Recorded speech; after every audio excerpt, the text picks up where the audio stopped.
Corona महामारी की दहशत से जहां आम जनता अपने स्वास्थ्य को लेकर हर संभव सावधानी बरत रही है, तो वहीं सरकारी अस्पतालों में अव्यवस्थाएं पसर रही हैं। हालात ये है कि प्राइवेट हॉस्पिटल इसका फायदा उठाने में कोई कसर नहीं छोड़ रहे। निजी अस्पतालों में कोरोना पॉजिटिव मरीजों के उपचार को लेकर जमकर लूट मची है। आलम यह है कि आईसीयू में वेंटिलेटर सपोर्ट की सुविधा के नाम पर प्रत्येक मरीज से 20,000 रुपया प्रतिदिन का चार्ज वसूला जा रहा है। आईसीयू की भी 3 कैटेगरी बना दी गई हैं, जिनके अलग अलग चार्ज 15, 20 और 25,000 रुपया प्रतिदिन के हिसाब से वसूल कर मरीजों की जेब पर डाका डाला जा रहा है।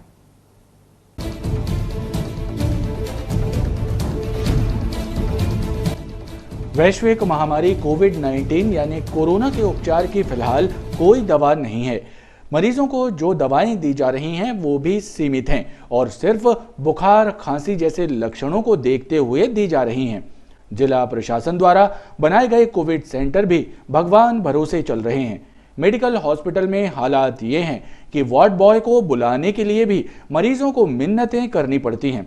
हाल ही में 2 मरीज यहां की अव्यवस्थाओं से तंग आकर दूसरी मंजिल की खिड़की से कूदने पहुंच गए थे, जिन्हें बड़ी मशक्कत के बाद खिड़की से हटाया गया। हालांकि शुरुआती दौर में मेडिकल हॉस्पिटल जबलपुर में उपचार सेवाएं बेहतर थीं, लेकिन अब स्थिति ये है कि यहां पर भर्ती मरीजों को देखने विशेषज्ञ चिकित्सक ना तो राउंड पर आते हैं और ना ही उनके उपचार के प्रति गंभीर हैं।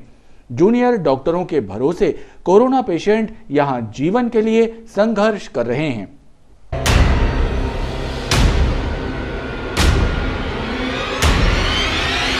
दूसरी तरफ निजी अस्पतालों की जिम्मेदारी पर गौर करें तो यहां कोरोना मरीजों के उपचार को लेकर भारी भरकम फीस वसूली जा रही है, जिसकी शिकायतें प्रशासन तक भी पहुंची हैं।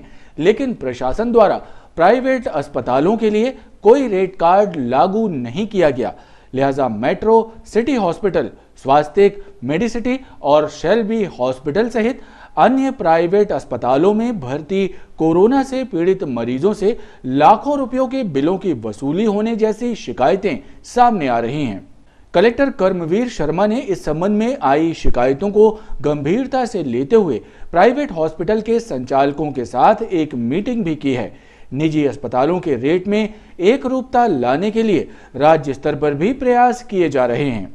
मेडिकल अस्पताल में व्याप्त अव्यवस्थाओं को दूर करने के लिए संभागीय आयुक्त महेश चंद्र चौधरी ने भी स्वास्थ्य विभाग के अधिकारियों के साथ बैठक करते हुए आवश्यक दिशा निर्देश दिए हैं।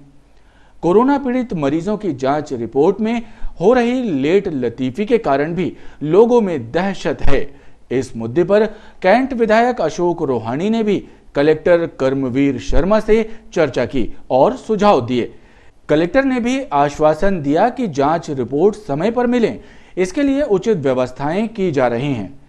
बहरहाल मुद्दा है कोरोना महामारी से पीड़ित मरीजों के उपचार का और निजी अस्पतालों में उपचार के नाम पर मची लूट का। समय रहते यदि प्रशासन ने निजी अस्पतालों की अंधेरगर्दी पर लगाम नहीं लगाई तो ये मुद्दा एक जन आंदोलन के तौर पर उभर जाएगा। गौरतलब है कि रेमडेसिविर और टोसिलिजुमाब ये 2 इंजेक्शन गंभीर मरीजों को लगाए जा रहे हैं। रेमडेसिविर इंजेक्शन की कीमत अलग अलग कंपनियों ने 2800 से 5400 रुपए तक निर्धारित की है। वहीं टोसिलिजुमाब की कीमत 40,000 रुपया है। ये इंजेक्शन गंभीर मरीजों को दिए जा रहे हैं। कुछ प्राइवेट अस्पतालों में प्लाज्मा थेरेपी का भी चार्ज वसूला जा रहा है।